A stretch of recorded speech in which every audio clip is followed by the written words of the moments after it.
Celebrity medium Tyler Henry is recovering after undergoing brain surgery. The Hollywood medium star reveals on Instagram May 14th that he'd been diagnosed with a colloid tumor near the center of his brain. The man who claimed to speak to the dead nearly didn't survive to tell his own story. Tyler Henry became famous for emotional readings that left celebrities in tears and audiences believing there might be something beyond this world. His gift built a career. It made him a household name.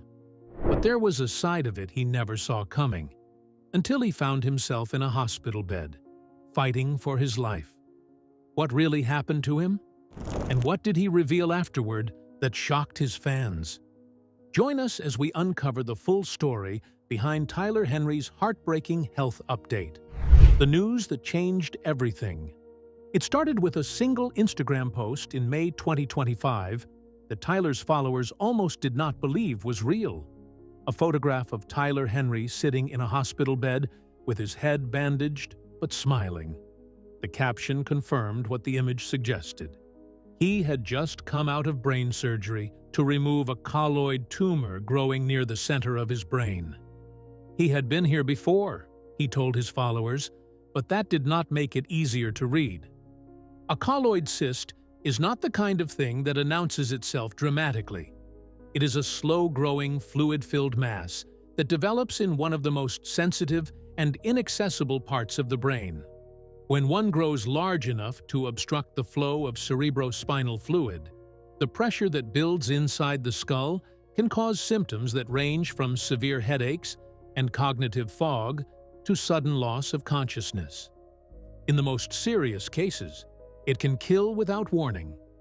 Tyler had been carrying this cyst since he was born, and when it made itself dangerous enough that surgery was no longer optional, he was just 7 days into his marriage.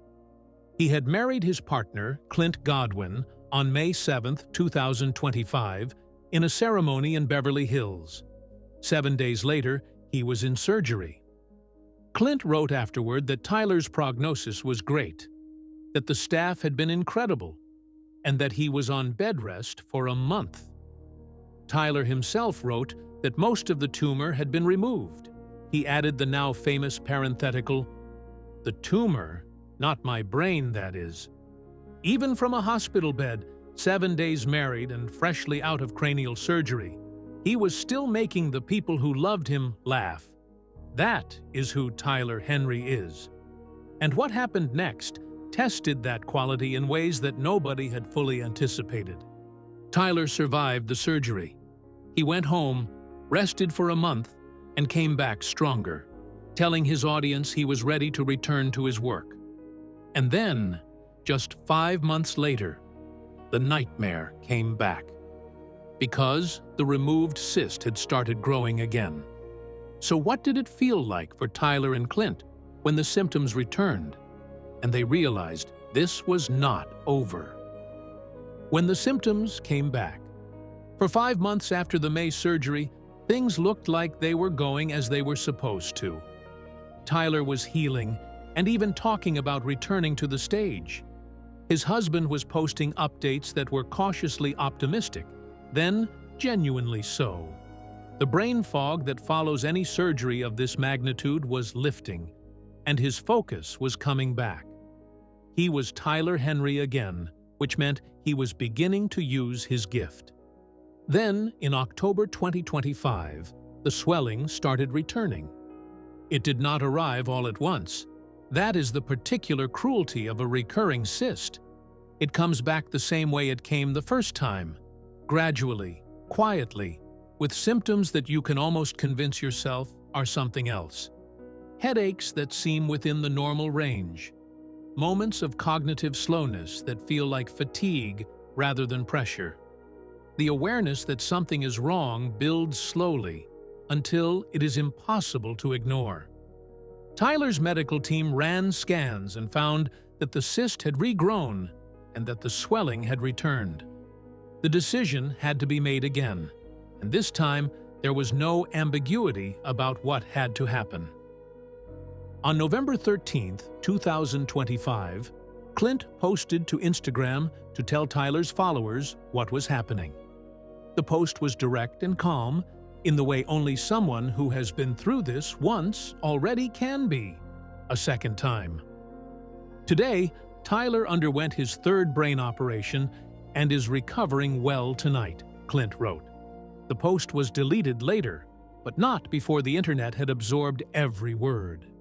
Clint followed up with a second post, confirming that the procedure had been successful and Tyler would be headed home within a few days. The fan response was immediate and enormous. Thousands of comments from people who had watched Tyler read their favorite celebrity on Hollywood Medium. Thousands more from people who had watched him solve a mystery in his own family history on the Netflix documentary Life After Death. And thousands more from people who had never seen a single episode of anything, but who recognized in the photograph of a 29-year-old man in a hospital gown smiling for his husband, something that moved them regardless of what they believed about what Tyler Henry does for a living. The surgery was successful, and the cyst was gone. Tyler was going home. But what happened in the weeks that followed the third surgery is the detail that nobody was prepared for. Because when the anesthesia cleared and Tyler woke up fully, something was wrong with his memory. And what he described in his own words to his followers is one of the most heartbreaking things he has ever posted: the goldfish and the memory that would not hold. Tyler Henry described it himself, and he described it the way he describes everything, with honesty so direct that it lands harder than any dramatized version could. He compared his own memory to a goldfish.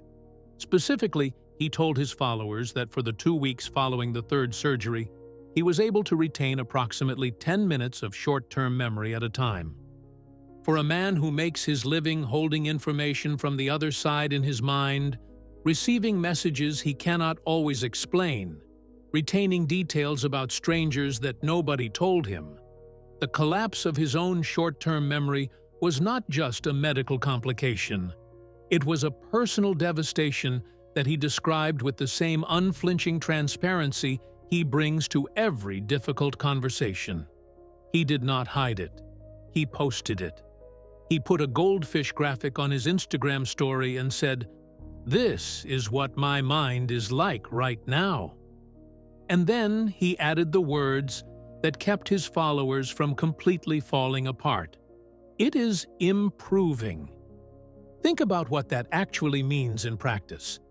Tyler would wake up in the morning and, within 10 minutes, have no reliable recollection of what he had just done.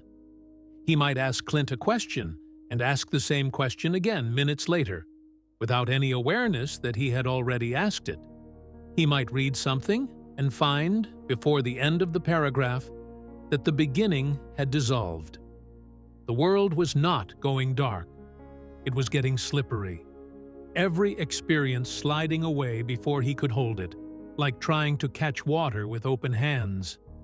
He had survived 3 brain surgeries, and now the question was whether the mind that had made him famous, the mind that processed information from sources he could not fully explain, would come back to him intact.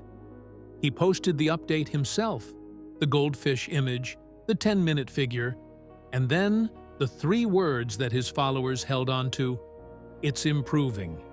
2 words that were doing an enormous amount of work in an enormous amount of silence. He also said something else in that same set of Instagram posts that the internet has been discussing ever since. He said he had written down and drawn what he experienced while he was out of his body during the brain surgery. He was excited to share it when the time was right. A man who communicates with the dead for a living had been somewhere while his body was on the operating table. And when he woke up, the first thing he did, even with 10 minutes of short-term memory, was write it down and draw it so he would not lose it. The tour dates that had been scheduled for December 2025 were quietly canceled.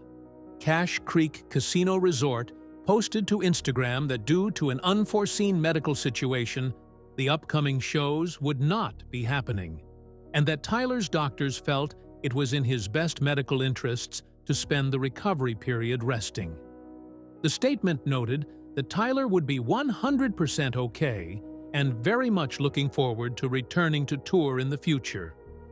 His fans did not respond with frustration about canceled tickets. They responded with an outpouring of love that filled the comment sections of every related post for days. He was alive and home. His memory was coming back slowly.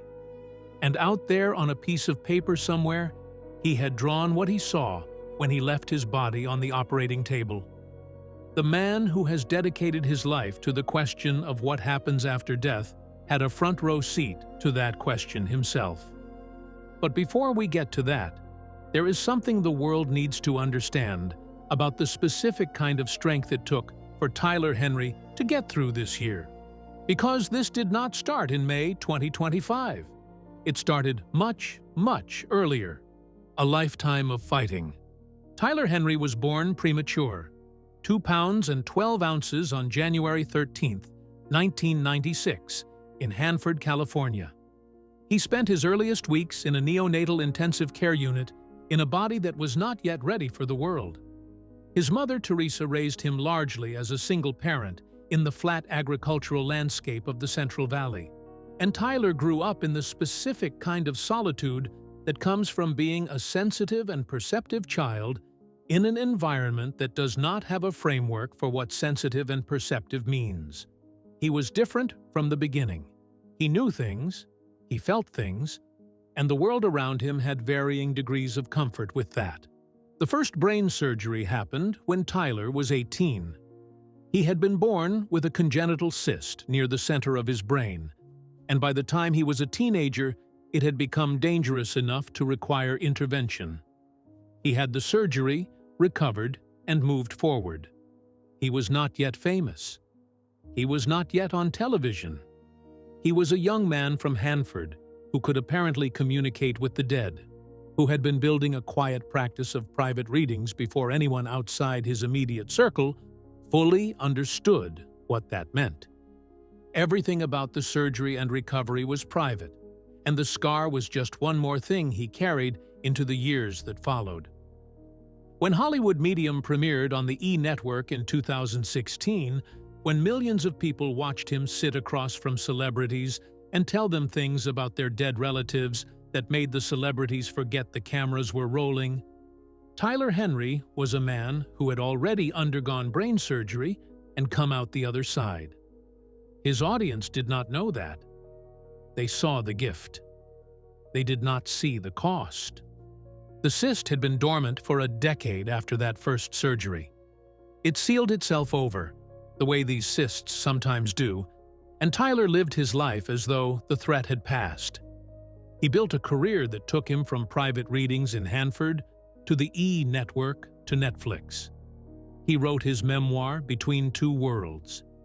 He developed the documentary Life After Death with Tyler Henry, which turned the lens on his own family and produced one of the most emotionally complex pieces of content he has ever made, watching him use his gift to solve a mystery in his own family history rather than someone else's. He met Clint. He fell in love with the kind of certainty that people describe when they talk about finding the right person. Not a feeling they had to convince themselves of, but one they recognized immediately and watched deepen with every passing year. They were together for nearly a decade before the wedding. And somewhere in the planning, in the joyful noise of building a new chapter, the cyst that had been quiet for 10 years started making itself known again. By the time he and Clint got married on May 7th, the symptoms had been building for long enough that surgery was already scheduled. He just had not told the world yet. He walked down the aisle carrying a brain tumor and a smile. And 7 days later, he was in surgery. 3 surgeries across 29 years. Born premature. A career built on a gift that cost him more than anyone watching at home could see. And somewhere in all of it, a marriage beginning in the most extraordinary and frightening circumstances imaginable. But what does Tyler Henry actually believe about what he experienced when he was out of his body on that operating table? And how does the man who talks to the dead feel about having been so close to joining them? What he saw when he left his body. Tyler Henry has made a career out of standing at the edge of the great unknown and reporting back what he finds there. He reads the dead for the living. He holds messages from people who are no longer in the physical world and delivers them to people who are still here and desperately need to hear them. That is what he does. That is what he has always done. And when he went under general anesthesia for the third time in his life, and his brain was open on a table, something happened that even he, with all his experience in this territory, was not entirely prepared to articulate. He came out of the surgery and immediately wrote it down.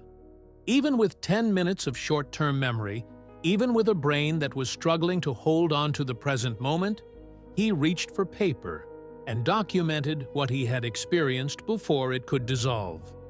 He drew it. He wrote about it. He treated it the way he has always treated the information that comes to him during readings, with urgency and reverence, as something that belongs to whoever is meant to receive it, and therefore must not be lost. The difference this time was that the information was his own. Whatever he saw or felt or experienced when his body was on that table, and his consciousness was somewhere else, it was real enough that losing it to his impaired short-term memory was a risk he was not willing to take.